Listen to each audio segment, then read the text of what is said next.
दिल्ली में केजरीवाल सरकार की राशन योजना पर केंद्र की रोक से बढ़ गया टकराव। मुख्यमंत्री केजरीवाल का आरोप, दिल्ली में राशन माफिया के साथ केंद्र सरकार।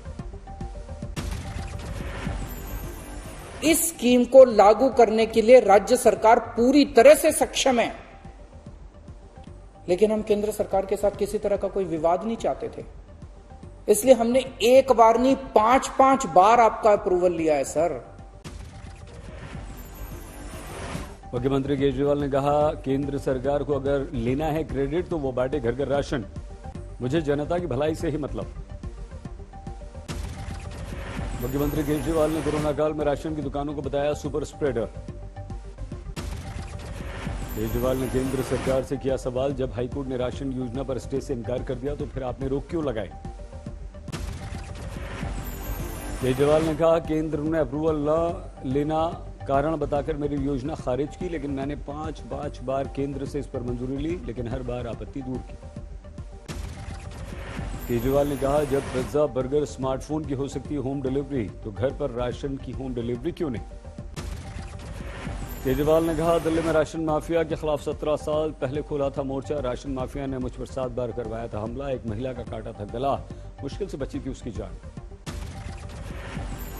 संबित पात्रा ने दिल्ली में केजरीवाल पर किया पलटवार। घर घर राशन योजना के नाम पर दिल्ली की जनता को गुमराह करने का लगाया आरोप। कहा, उन्हें केंद्र से सहयोग से अलग अनाज योजना लाने की है स्वतंत्रता। नेशनल फूड सिक्योरिटी एक्ट और पीएम गरीब कल्याण योजना के तहत दिल्ली की जरूरतमंद जनता को भी पहुंचाया जा रहा है राशन। केजरीवाल ने one nation one ration card को नहीं दी मंजूरी। बीजेपी ने केजरीवाल को समझाया आटे दाल का भाव। कहा, नेशनल फूड सिक्योरिटी एक्ट के अंतर्गत गेहूं पर केजरीवाल देते हैं मात्र 2 रुपए प्रति किलो, जबकि केंद्र का योगदान 23 रुपए 70 पैसे। बीजेपी के अनुसार चावल में केजरीवाल सरकार का योगदान 3 रुपए प्रति किलो, केंद्र का सहयोग 33 रुपए 39 पैसे प्रति किलो। बीजेपी ने कहा, मई से 5 जून तक दिल्ली को तय कोटे से ज्यादा 72,782 मीट्रिक टन अनाज भेजा गया, लेकिन दिल्ली सरकार अभी तक 53,000 मीट्रिक टन अनाज ही उठा पाई। बीजेपी का बड़ा आरोप, मुख्यमंत्री केजरीवाल ने अनाज योजना पर एक्स्ट्रा चार्ज का प्रावधान छिपाया। केंद्र के राशन पर भी जनता से वसूली करना चाहती है दिल्ली सरकार। पिसाई सफाई के बहाने लेना चाहती है एक्स्ट्रा चार्ज।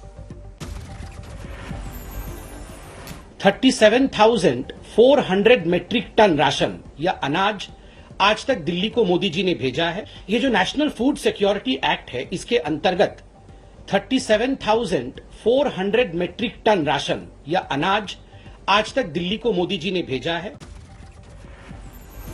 दिल्ली के डिप्टी सीएम मनीष सिसोदिया का आरोप, एक्स्ट्रा चार्ज पर बीजेपी ने फैलाया भ्रम। केंद्र ने खुद पिसाई सफाई पर 3 रुपए एक्स्ट्रा चार्ज का दिया है सुझाव। मनीष सिसोदिया ने हरियाणा की खट्टर सरकार का दिया हवाला। कहा, हरियाणा में बीजेपी सरकारी राशन योजना पर 3 रुपए एक्स्ट्रा चार्ज वसूल करती है। संबित पात्रा फैला रहे हैं भ्रम। उन्होंने ये तो बोला 80 करोड़ लोगों को राशन मिलता है, लेकिन 80 करोड़ लोग इस देश के जो झेल रहे हैं, राशन मिलता नहीं है, चोरी होता है, समय पे नहीं आता। मनीष सिसोदिया का आरोप, संबित पात्रा ने प्रेस कॉन्फ्रेंस में राशन की चोरी का नहीं किया कोई भी उल्लेख। बीजेपी प्रवक्ता हरीश खुराना ने कहा, एक ओर केजरीवाल कहते हैं राशन माफिया खत्म करूंगा, दूसरी तरफ कोर्ट में लिख कर देते हैं कि इन राशन की दुकानों पर राशन की सप्लाई जारी रखेंगे। 2022 विधानसभा चुनावों की तैयारियों को लेकर बीजेपी अध्यक्ष जेपी नड्डा के घर पर बैठक हुई। बीजेपी प्रदेश अध्यक्ष मोर्चा प्रमुख से मिले नड्डा। कल महासचिवों से मिले थे जेपी नड्डा। यूपी में बीजेपी की मिशन 2022 की तैयारी तेज। यूपी बीजेपी प्रभारी राधा मोहन सिंह ने राज्यपाल और विधानसभा अध्यक्ष से मुलाकात की।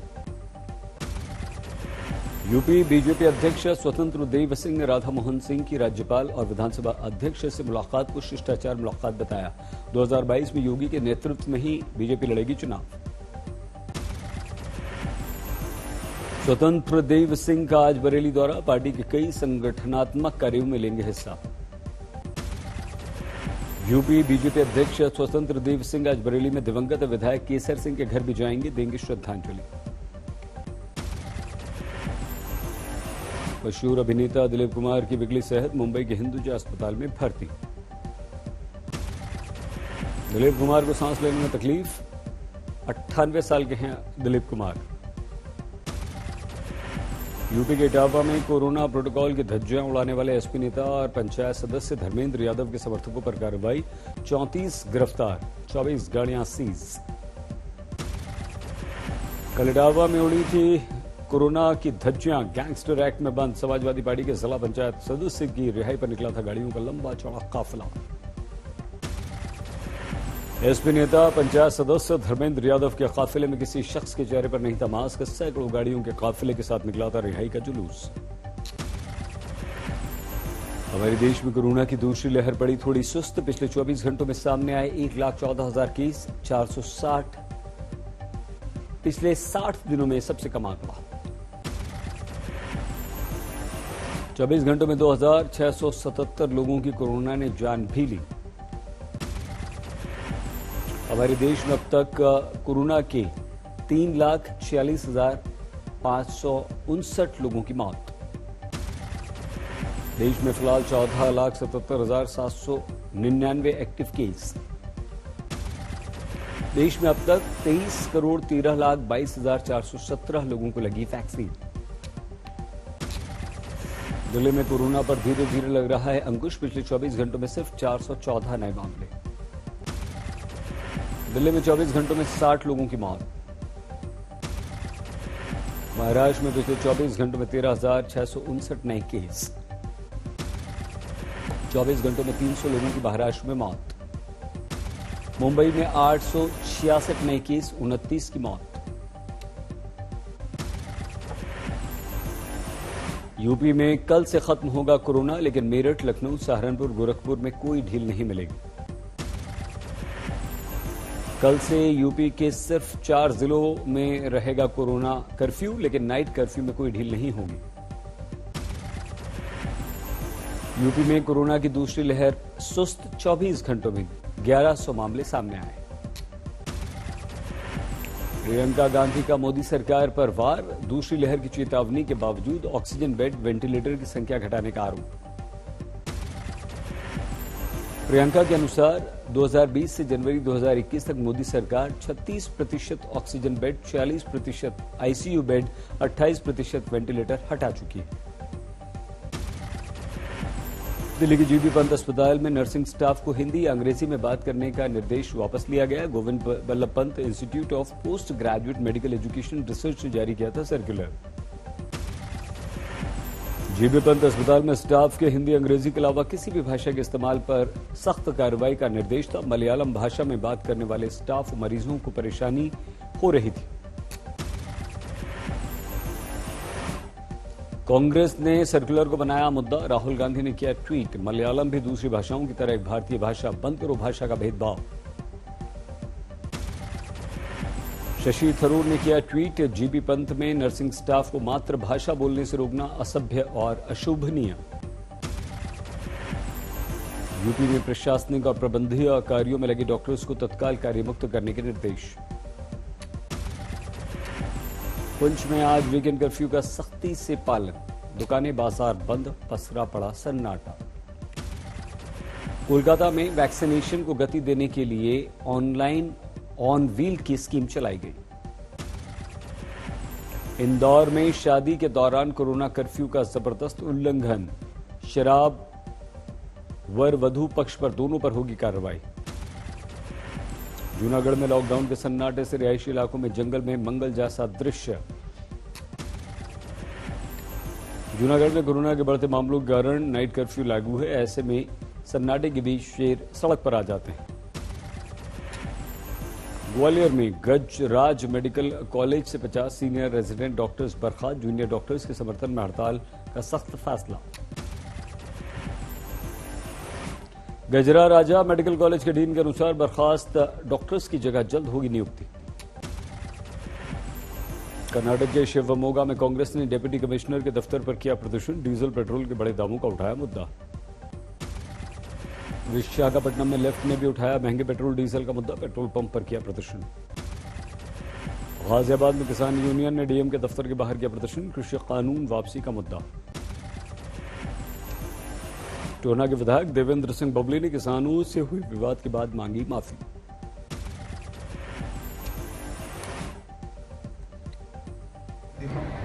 नॉन स्टॉप मेरे से जो कुछ ऐसे शब्द निकले जो कि शोभनीय नहीं थे, क्योंकि मैं एक जनप्रतिनिधि हूँ, मैं उन सब शब्दों को वापस लेता हूँ।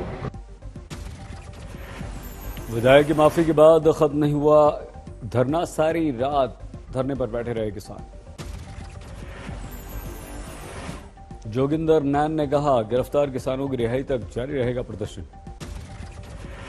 लुधियाना में किसानों ने बीजेपी नेता राजेंद्र भंडारी के घर पर किया प्रदर्शन। अलीगढ़ शराब कांड का मुख्य आरोपी ऋषि शर्मा गिरफ्तार। अलीगढ़ में 38 लोगों की गई थी जान, 17 केस दर्ज थे, 62 लोगों की हो चुकी है गिरफ्तारी। रामपुर में 9 लोगों को पुलिस ने गिरफ्तार किया, सभी पर गौहत्या का आरोप। पटना में NH30 पर युवक की गोली मारकर हत्या। पश्चिम बंगाल में 24 परगना जिले के भाटवारा में घर में बम से हमला, 4 लोग घायल। पश्चिम बंगाल में ममता सरकार के खिलाफ प्रदेश बीजेपी अध्यक्ष ने मुख्य सचिव गृह सचिव के बहाने मुद्दे को बनाया बंगाली बनाम बाहरी। दिलीप घोष का बयान, बंगालियों को मूर्ख बना रही हैं ममता। मुख्य सचिव गृह सचिव के पद पर बंगालियों के बजाय बाहरी लोगों की नियुक्ति की। दिलीप घोष ने चोपड़ा की घटना का किया जिक्र, पश्चिम बंगाल में अराजकता का उठाया मुद्दा। मुकुल रॉय के बेटे सुभ्रांशु रॉय की अभिषेक बनर्जी से बात और उनकी तारीफ पर बोले दिलीप घोष, दोनों का पुराना संपर्क। शुभेंदु अधिकारी के नारदा चिटफंड के आरोपी होने से जुड़े सवाल को दिलीप घोष ने टाला, कहा सीबीआई कर रही है काम। बंगाल की राजनीति में अभिषेक बनर्जी का कद बढ़ा, बनाए गए महासचिव। साइनी घोष बनी टीएमसी यूथ कांग्रेस की अध्यक्ष। टीएमसी वर्किंग कमेटी में फैसला, पार्टी में एक ही व्यक्ति को मिलेगा एक ही पद। पंजाब में अमरिंदर सरकार पर केंद्रीय मंत्री हरदीप सिंह पुरी का आरोप, वैक्सीन घोटाले का लगाया आरोप। पंजाब में निजी अस्पतालों की मनमानी पर हरदीप पुरी ने कहा, बोले कांग्रेस सरकार दे रही है वैक्सीन। मुंबई में बीती रात जोरदार बारिश, कई इलाकों में पानी भरा। कई इलाकों में पानी भरने से संकट, 15 जून तक मानसून की दस्तक। दादर में जबरदस्त बारिश, कहीं कहीं सड़कों पर पानी भरने से संकट। पेडर रोड पर झमाझम बारिश की तस्वीर, उमस से मिली लोगों को राहत। रामेश्वरम में भी जमकर बरसा बादल, लुढ़का तापमान। यूपी के एटा में बहन से छेड़खानी के विरोध पर आरोपियों ने 3 भाइयों को मार दी गोली। वर्धमान में बारिश के दौरान बिजली गिरने से अलग अलग जगहों पर 4 लोगों की मौत। कटिहार में गोली मारकर युवक की हत्या, लोगों ने शव सड़क पर रखकर प्रदर्शन किया। श्योपुर में तेंदुपत्ता चला रहा मजदूरों की आजीविका, तेंदुपत्ता बीनने के काम से जुड़े हैं हजारों मजदूर। दार्जिलिंग के चिड़ियाघर में नए मेहमान की दस्तक, पांडा ने बच्चे को दिया जन्म। भारत को 2.5 करोड़ वैक्सीन भेजने की अमेरिकी घोषणा की तारीफ, भारतीय मूल के सांसदों के समूह ने बाइडेन की तारीफ की। अफगानिस्तान पाकिस्तान के सीमाई इलाकों में छिपे हैं अलकायदा के ज्यादातर कट्टर आतंकवादी, एक विदेशी रिपोर्ट का दावा। दक्षिण पूर्वी एशियाई देशों के संगठन आसियान के प्रतिनिधियों ने म्यांमार के सैन्य नेता से की मुलाकात। 1 महीने बाद सार्वजनिक तौर पर दिखे नॉर्थ कोरिया के नेता किम जोंग उन।